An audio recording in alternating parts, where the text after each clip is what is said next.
Hi, good morning, Fort Collins. I have some special guests with me today. I'm Krista with Land Title. I have Anthony here. We're circling back on our videos to give you some market stats. And I have the king of the dad jokes, the one and only Shawn Archer. So what did oh shoot, I already forgot it. Stop. Why did the house go to the doctor? Because it had a window pane. Ha, ha, ha. Nice, Shawn. I saved you. Yeah, thank you. It was a good catch, Krista. I appreciate it. These gray hairs, they're there for a reason, because I'm getting a little forgetful in my old age, but still young at heart. So awesome. Let's talk some Fort Collins stats here. We're up to date through February. So it looks like single family homes, the average close price is $722,000, up about, it's down a little bit over last month, but up 11.6% over last year, with a median close price of about $585,000, same as last month, but still about 3% higher than last year. So those numbers are looking good. I have heard some anecdotal stories from buyers, agents, that they're starting to run into multiple offer situations on some things. So maybe that's good news for our market. So we're trending super similar to what we saw last year, but Anthony, yeah, I mean, if we look over to the condo townhouse market, you can really see that it's kind of the tale of two markets across really all parts of Colorado, but Fort Collins definitely is feeling it like everyone else. The average sales price is at $385 right now, which is down from last month, 4.5% off of last year. We just kind of slow erosion, right, in the attached market. You just have so many less buyers here, and the sellers are sort of, kind of muddying their way through it. But the median is only down about 1.2%. So that's probably a pretty good sign as well. Shawn, you want to talk about price per square foot? I think this is always a good second check, right? Yeah. Single family, we're at $267 a square foot last month, down up about, up just a few dollars from last month, but down 7.3% from last year. So people are starting to adjust their prices, and then the condos, they're a little bit higher than last month, and still down almost 5% over last year. So same thing, price per square foot's coming down a little bit. People are getting a little bit more realistic in their pricing, from a few years ago. It's a lot different market. Going back to the condos, Anthony, do you think HOA fees are having a big impact on condo sales?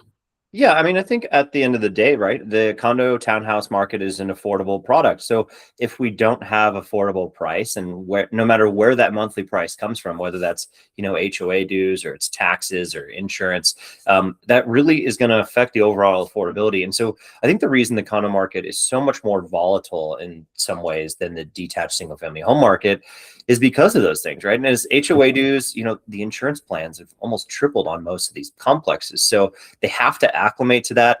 It's going to basically take a hit in the purchase price because, right, clearly if you can rent one for $1,000 less a month than you could buy one for at one point, that really is going to affect affordability, so a couple $100 makes a big difference when it comes to payment, so that's kind of where a lot of that's being stemmed from, but we're seeing it everywhere, right? I mean, this is not just local to Fort Collins. If we get into supply, this is the one I want you guys to pay the most attention to, because we might be in this, anecdotally, people are talking about a couple of multiple offers, but at the end of the day, we have some really important information here where, we have 380 active units in Fort Collins on the market, but look at what happens every single year, right? Yep. We're in the absolute lowest inventory situation we will be in all year, right? And I don't say that because lightly, right? I mean, I basically say that because this is an every year experience where new listings start to really come to market in March, and they last all the way through October, where sellers are very active. So if we're listing 250 new homes on the market last month, it's only going to go up from here. And we flip over, Shawn's going to talk about demand, but you can see pendings were only 188. So we really are listing more homes than we have buyers for already, right? And it's going to do nothing but stack up. Yeah, look at that monthly supply of listings, 1.8 months. That's significantly less than it was, 18% better than last year. So yeah, we're definitely starting in a good place, which I think is great. I do worry though that, we're not going to see the tapering off like we saw a year ago. So we could still reach to that 3.5 months of inventory range, right? Yeah. I think we're seeing that summer spring market just hit a little bit earlier this year. And the weather is so nice. It's hard not to get out and shop for houses. Yeah.